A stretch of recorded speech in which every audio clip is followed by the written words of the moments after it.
Creation was absent. There was no form. There was no force. There was no shape. All was tenuous and sinuous. Time had not yet begun. There was no dimension, no direction. There was no space to contain any form. There was no force to emanate any space. This mundane and abstract pool of nothing was the beginning before there was a beginning. Yet there was something beyond and above force, form, and existence. It would never be seen by the eyes of man. It could never be fathomed, for it far exceeded the limited capability of the human brain. It was negative to existence, a polar opposite that predated form, force, and time. This unknowable beginning was Noon. It was nothingness. It was none. Noon. The Noon was and will forever be beyond description. Any word, thought, idea, anything that would dare to describe the Noon would fail. The Noon was death before the first birth. The Noon was silence before the first sound. The Noon was an unopened package which had no recipient. The Noon was preeminence before the first principle of existence had been issued. The Noon was one singular point lacking cohesion, yet also having it. It was whole, yet broken. It was incomplete, yet perfect. It had begun without any genesis. It had never been born, but still was always there. It was zero, a voidless void. It was without value, but contained all values. All was Noon. None was Noon. The Noon was a paradox. Noon, that which is beyond description, can only be conceived as a watery abyss. There is no other image that can accurately portray Noon. To label the Noon with anything within the observable, knowable universe would be sheer folly. A mind and intellect that far surpasses human consciousness would be required to understand the Noon truly. To the mere mortals of the cosmos, the Noon would always be thought of as a dark and chaotic, watery abyss. Noon was nothing, yet nothing is something. To comprehend the paradox of Noon, the something that is nothing, a chaotic, watery abyss devoid of light is the only smidgen of a clue that can be offered. Attempting to convey such concepts would be akin to explaining the colour orange to a man who was born blind, or waiting for a bird with clipped wings to fly. From within, or beyond, the Noon came the first inkling of something that was not nothing absolute. This was the first spark, the first force, the first sound, the first vibration. It was a meek yet almighty ripple in Noon. It was the first activity that opened the paradox of Noon. This primary ripple of all creation made a noise which all of the yet-to-be-manifested universes heard. This initial activity of Genesis, this first sound, the first word, and the name was Ptah. Ptah came as a wave. It acted all at once with unrestricted vigour. Why it had done so would never be known and could never be comprehended. How it did so would also forever remain a mystery. It had come, spoke its name, and receded back into Noon. From Ptah's will, Noon had been opened. All that was nothing could potentially become anything. The watery abyss of Noon started to rollick back and forth. These were the first primordial motions that can only be conceived as the expansion of space. With the coming of space, there could be more. Growth, expansion, dimensions, directions, forces, and time. Although Ptah receded back into or beyond Noon, a piece of it would remain evermore.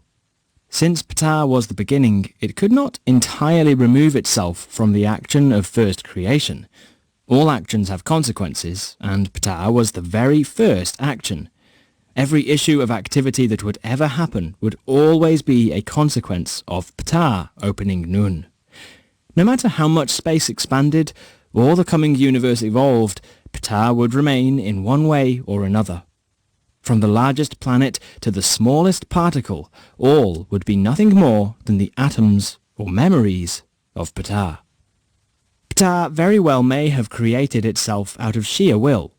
For a force as powerful as Ptah, it may have taken nothing more than wanting to exist. Ptah may have thought itself into creation, and if so, then all of existence is nothing more than the thoughts of Ptah. Before Ptah came and opened Nun, the dreamless slumber of the Creator had not yet proclaimed the principles that would forever create and sustain all of reality. This inactive mental state of God is chaos. All that ever was or will be are nothing more than the children of disorder. When God awoke and executed the first thought and opened Nun, awareness was introduced into what we call the universe. This awareness that was Nun, or came from Nun, can also be thought of as wisdom. For wisdom is not knowledge. Wisdom is the truth. God, Nun, Ptah, only knows the truth.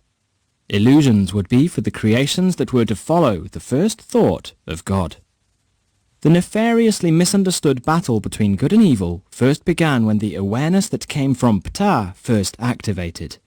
Before Ptah opened Nun, all was disorderly chaos that lacked light and life.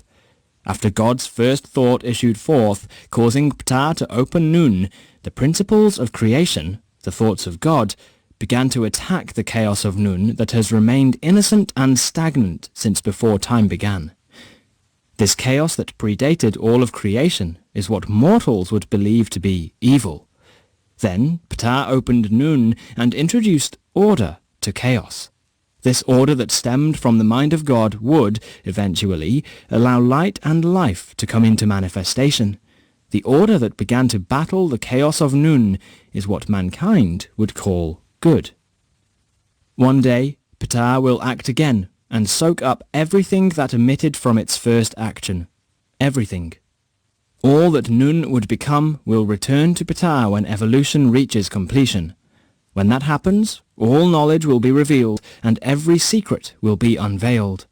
Until then, the entire cosmos will be left to wonder, dream, and fail to comprehend how Ptah opened up Nun, or why. The story of Re. All was dark. Light was non-existent. The watery abyss of Nun was darker than the blackest night.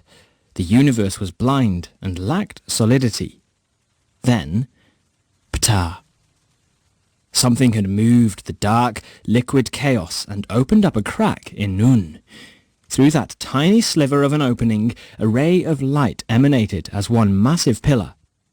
So great and brilliant was this light that all of the darkness of Nun vanished all at once. Nun did not disappear, but it was covered by a blanket of light that would forever hide its presence from all of reality.